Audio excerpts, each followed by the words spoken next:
So the big picture for this lesson is properties of rational exponents. And basically you're going to be doing some simplifying of expressions and also solving some equations. I just want to take a minute and talk about the different properties you're going to be using.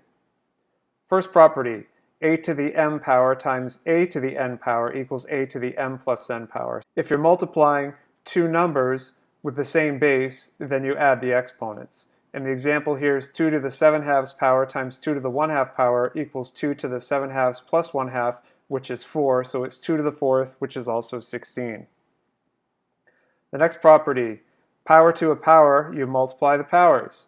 So 4 to the 3/4 and then to the 2/3 is the same thing as 4 to the 3/4 times 2/3, which is 4 to the 1/2, which is 2. The next property is distributing the powers. If you have two numbers multiplied together raised to the same power, you can distribute that power. So the example is 8 times 27 to the 1/3 is the same thing as 8 to the 1/3 power times 27 to the 1/3 power, which is 2 times 3, or 6. The next property is the reciprocal, basically, as long as the a value is not 0, because that would make undefined.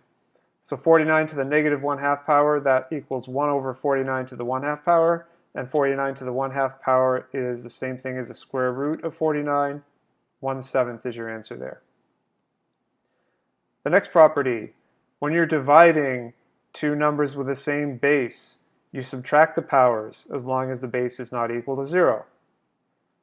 So 27 to the 4/3 power divided by 27 to the 2/3 power, that's the same thing as 27 times 4/3 minus 2/3, which is the 2/3 power. So 27 to the 2/3 power, that equals 9, because you cube root the 27 first, which is 3, and then it's 3 squared, so that's how you get 9.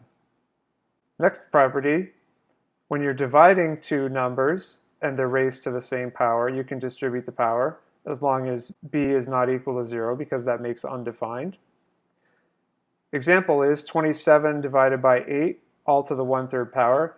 That's the same thing as 27 to the 1/3 power divided by 8 to the 1/3 power.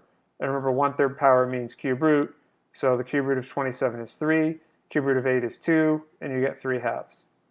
So those are the properties you're going to be applying in the lesson. That's the big picture.